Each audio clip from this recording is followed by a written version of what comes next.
I wanted to go in earlier, but I couldn't. I had to be 20 years old to get into this wax at that time, even though the guys were going in a lot younger. A female had to be 20. Not only I had to be 20, I had to convince one of my parents to sign for me. The Women's Army Corps at that time was just so different. One of my friends who I had made when I got to the basic training had a daughter. And in order for her to enlist in the Army at the time, her daughter had to be adopted by her mother legally, because otherwise they wouldn't take her. It was a different situation than a lot of the other camps. And they had all these Japanese documents, and they had to be translated. And we had a lot of Japanese there, were translated, American Japanese. And once a week when we had the meetings, I got in on the meeting and did the minutes of it and decided which ones were, they had to keep track of which ones were to be translated, which ones weren't. So I've had a very interesting job. When I first wanted to go in, it was really, we didn't know whether we were going to be attacked here or not, and it was really scary. And aside from that, I'm Jewish, and they were just annihilating all the Jews over there. So I've always been very proud of being a veteran. I think it's a wonderful thing to be able to do.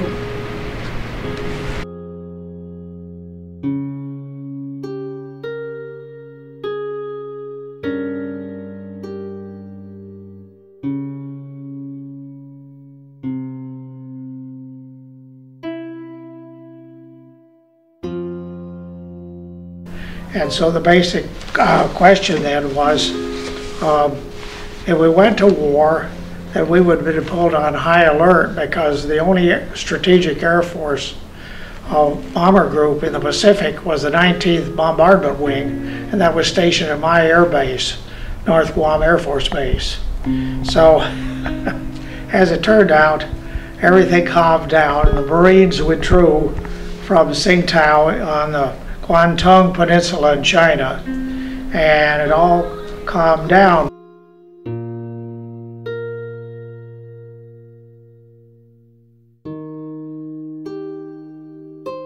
So they would send out patrols of Marines, Guam police, and so forth into the interior of the island to find them. And that was still going on a little bit by the time I got there.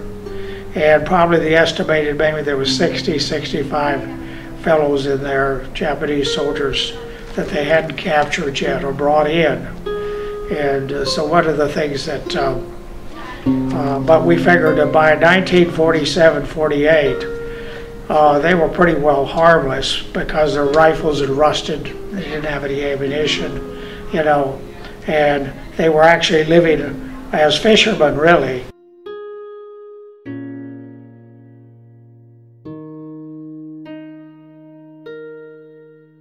So you were looking around for things to do on board, keep yourself going.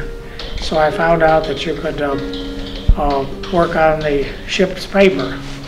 So I worked on the ship's paper, that produced a paper every day for 2 weeks, and we distributed it to the troops through just mimeographing.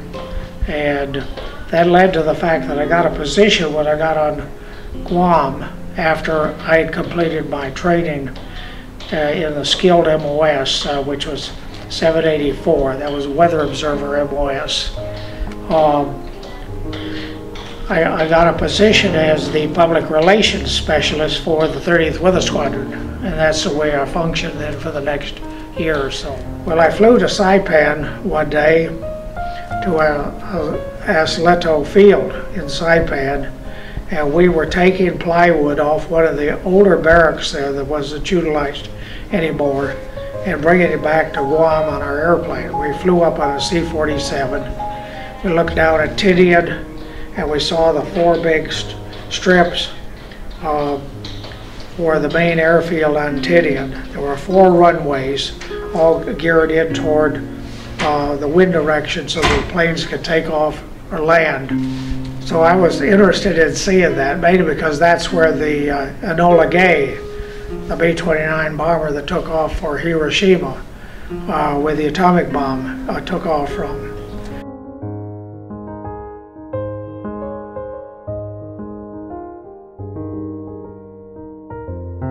I was a captain, company commander, in addition to being a lawyer.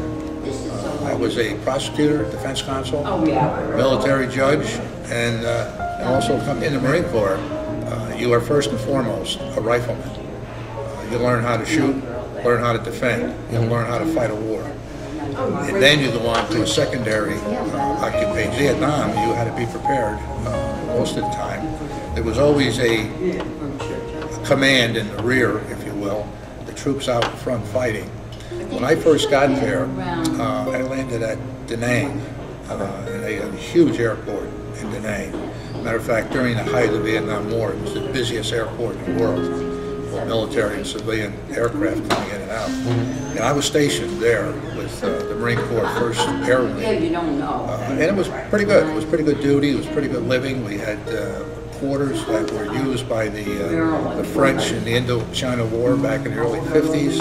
These were brick buildings that we converted over, so you didn't have to sleep or lay in the field once you left Da Nang. But in Da Nang and around Saigon and some of those populated areas, it wasn't bad duty. But once you got out into the field, it was night and day. I led a group of young Marines, very dedicated, highly trained, disciplined young men who did their job very well. When I was in and around Da Nang, the one thing that kept us up at night were the rockets. What would happen under the guise of darkness, the Vietnamese would try to creep in towards either the airstrip or one of our compounds, and they would set up rocket propellers. And they would do this in the rice paddies, and they were quick and they weren't stabilized. So when they shot off those rockets, they oftentimes missed because they couldn't set them up appropriately, particularly in dark and under the circumstances they were doing it. But they would go array and they'd be shooting those rockets all night long. And then my job when I was company commander was to take my people out in the morning, hopefully before sunup, not only to try to locate them, but to do a coordinate search, where we would search and cordon off and then search the area that was in front or around us to pick up any weapons, any VC that might have been unable to get away. Some of the villagers, we went right through their homes to see what they were hiding, if they were hiding anything. So that kind of was my job. It was a coordinate search almost every day. Cordon meaning we blocked off one entrance or exit of a village, and then took the rest of our troops and we forced the search going against that cordon. And that somehow we would catch them, sometimes we wouldn't.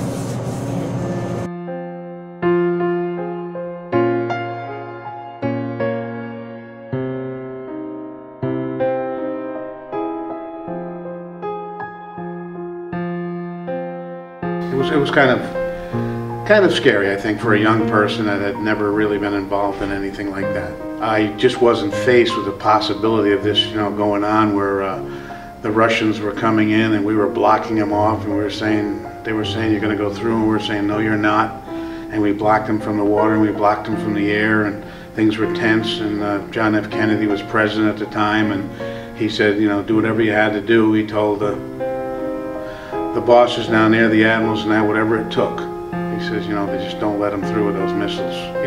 Eventually they turned around and they went back and everything got to be okay. However, the hostilities down there never ceased.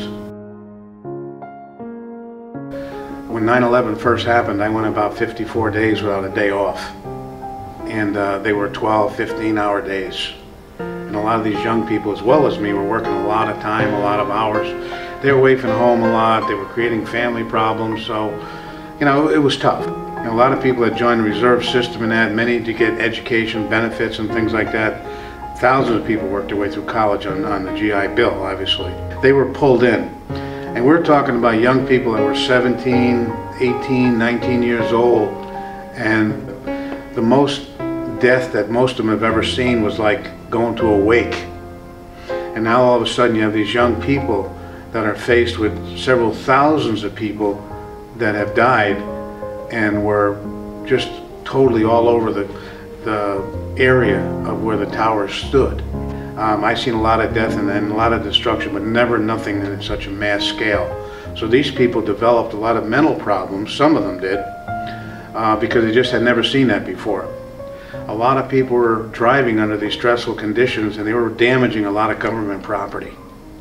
Cars and things like that, vehicles that belonged to the government, because they were driving under these tremendous stressful conditions. So the Coast Guard in turn, knowing that I was a defensive driving instructor among my other duties for years, said to me, you need to develop some type of stress driving course for these young people where you can run them through there and see if we can help them out.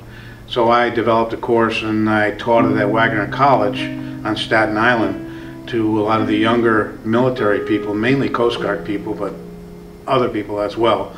And a little bit about driving under the stress conditions and that, and the crash rate went way down.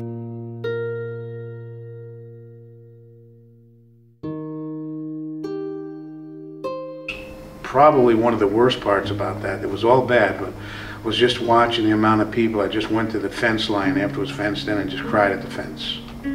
Put pictures on the fence, cried at the fence. It was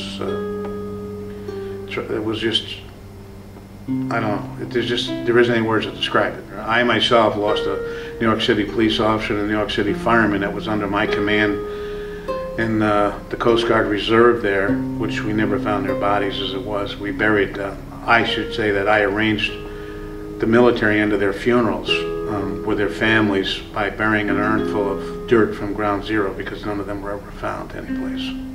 And to this day, I don't think they were.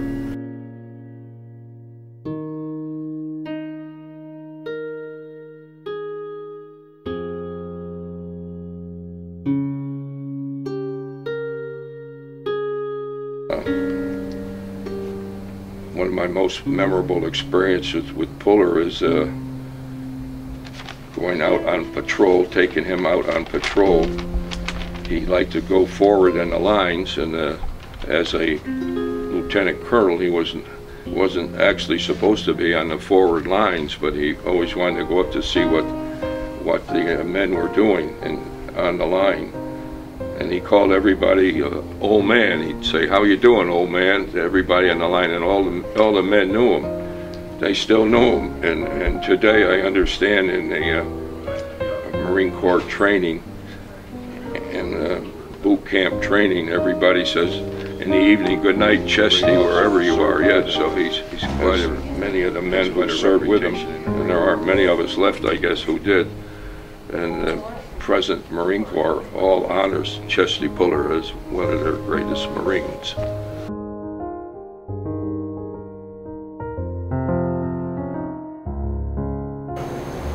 It turns out half the crew were World War II veterans. And the senior enlisted man was a prisoner of war for 3.5 years in Japan. He was the chief enlisted man on board my ship. And within a couple of months of being on board, there were only 4 officers on the USS Bunting, MHC 45.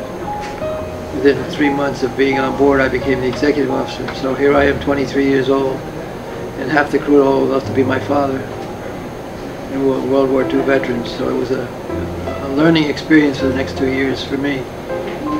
And I respected them, and they respected me. But it was a wonderful experience of working with, veterans in World War II. These two were prisoners of war, so they had experiences to share with me. But it was fun. It was very intimate in the sense of knowing people, getting to know them about their families. I mean, as the XO, and even though people in their 40s were coming to me with their family problems and children problems and things like this, because I was the number 2 person on board the ship. Captain Lasley was the commanding officer of the ship. He was an academy graduate. After about my 3rd day as the XO executive officer, I was on the bridge with the captain, and it was a gathering of some of the crew on the fantail, that's the stern of the ship, and they had a big 55-gallon drum, And I kept peering into it, and they had, some fellows had M1 rifles, and others had bats, flashlights, and they kept opening the lid to the top and backing away like there was something dangerous inside. So they called the bridge, and they said, they asked for me, and the captain says they want you in the fantail, they want to show you something. So he says, you better go. So I went all the way back to the stern of the ship, and they hand me a flashlight, and I lean over and I open the top to look inside, and then all of a sudden I get somebody with a broom whacks me in the butt. I go tumbling down. It was a ceremony. They took the most junior enlisted man on board the ship to ceremoniously inaugurate the new executive officer on board the ship. I got whacked in the butt, went tumbling down. So everyone was watching. There was like 20 guys standing around me with rifles and all that, wondering what I'm going to do. So I get up and I go up and I salute the sailor, shake his hand. The captain on the bridge says, thumbs up.